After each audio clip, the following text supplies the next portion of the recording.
Indonesia, negeri kaya akan sumber daya alam dan budaya. Tapi di balik kekayaan ini, kita menghadapi tantangan besar seperti degradasi lingkungan, perubahan iklim, dan tekanan pemanfaatan sumber daya yang terus meningkat. Untuk menjawab tantangan itu, dilakukan upaya sistematis dan terpadu untuk melestarikan fungsi lingkungan hidup yang disusun ke dalam Rencana Perlindungan dan Pengelolaan Lingkungan Hidup Nasional atau disingkat menjadi RPPLH. RPPLH merupakan amanat Undang-Undang Nomor 32 Tahun 2009. Penyusunannya dan penetapannya dimulai sejak 2010. Pada tahun 2016, diterbitkan Surat Edaran Menteri Lingkungan Hidup dan Kehutanan Nomor 5 Tahun 2016 sebagai pedoman RPPLH daerah. Kemudian dikuatkan dalam Undang-Undang Cipta Kerja pada tahun 2020. Tahun 2023 hingga 2024 RPPLH dimutakhirkan dan melalui proses harmonisasi dengan Kementerian Hukum dan Hak Asasi Manusia. Pada tahun 2025, RPPLH ditetapkan pada Peraturan Pemerintah Nomor 26 Tahun 2025 sebagai payung strategis dalam melindungi lingkungan hidup nasional selama 30 tahun ke depan. Inventarisasi lingkungan hidup menjadi langkah awal, dilakukan oleh pemerintah pusat hingga daerah. Inventarisasi mencakup data spasial dan non-spasial tentang sumber daya alam dan kondisi ekoregion, baik darat maupun laut. Langkah selanjutnya adalah penyusunan dan penetapan wilayah ekoregion, dilakukan oleh Menteri berdasarkan hasil inventarisasi lingkungan hidup tingkat nasional dan tingkat pulau dan kepulauan meliputi delineasi dan deskripsi yang dituangkan dalam bentuk informasi geospasial. Hasil inventarisasi wilayah ekoregion ini digunakan untuk menghitung daya dukung dan daya tampung lingkungan hidup. Perhitungannya dapat menggunakan metode berbasis jasa lingkungan hidup, berbasis jejak ekologis dan kapasitas biologis serta metode lain yang diakui secara nasional dan internasional. Konsep ini dirancang untuk menjaga keseimbangan antara ketersediaan dan kebutuhan dengan menggunakan skenario pemanfaatan sumber daya alam berkelanjutan, sehingga dapat menciptakan cadangan sumber daya alam yang dapat dinikmati oleh lintas generasi. Dari sinilah semua rencana perlindungan dan pengelolaan lingkungan hidup berbasis bukti dimulai.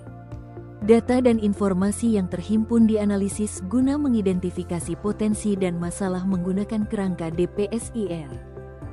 Sebagai contoh, pertumbuhan populasi penduduk menjadi tantangan terjadinya isu peningkatan pemanfaatan sumber daya alam dan perluasan penjalaran perkotaan. Walaupun kondisi daya dukung dan daya tampung lingkungan hidup masih belum terlampaui, tetapi memiliki indeks kualitas air dan indeks kualitas lahan di bawah rata-rata nasional. Kondisi ini akan berdampak pada menurunnya kualitas kesehatan masyarakat dan meningkatnya kerugian ekonomi. Sehingga untuk merespon perubahan yang bersifat cepat, tidak pasti, kompleks, dan ambigu, strategic foresight digunakan untuk membentuk masa depan per pulau, kepulauan yang mendukung visi perlindungan dan pengelolaan lingkungan hidup nasional. RPPLH Nasional merumuskan visi lingkungan hidup yang baik dan sehat untuk semua. Lingkungan hidup bebas dari kerusakan dan pencemaran serta memiliki keberlanjutan fungsi, proses, dan produktivitas sebagai penunjang keberlangsungan ekosistem dan kehidupan, sehingga menghasilkan kesejahteraan masyarakat dan peri kehidupan seluruh makhluk hidup secara harmoni baik saat ini hingga di masa mendatang. Untuk mewujudkan visi dan sasaran tersebut, maka disusunlah parameter indikator kinerja utama yaitu status daya dukung dan daya tampung lingkungan hidup, indeks perilaku ramah lingkungan hidup, indeks kualitas lingkungan hidup, timbulan sampah terolah dan indeks pengelolaan KHT. Dalam perumusan RPPLH Nasional terdapat 4 rumusan rencana, yaitu: pertama, rencana pemanfaatan dan pencadangan sumber daya alam. Kedua, rencana pemeliharaan dan perlindungan kualitas dan atau fungsi lingkungan hidup. Ketiga, rencana pengendalian, pemantauan, pendayagunaan, dan pelestarian sumber daya alam. Dan terakhir, rencana adaptasi dan mitigasi perubahan iklim. 4 rumusan tersebut dituangkan dalam bentuk 7 kebijakan utama sebagai langkah penentuan strategi dan program indikatif. Sebagai contoh, kebijakan pencadangan wilayah yang memiliki potensi sumber daya alam. Memiliki strategi pencadangan sumber daya alam dengan teknologi ramah lingkungan berbasis karakteristik ekosistem. Diturunkan menjadi program indikatif pengoptimalisasian teknologi ramah lingkungan dalam pencadangan sumber daya alam.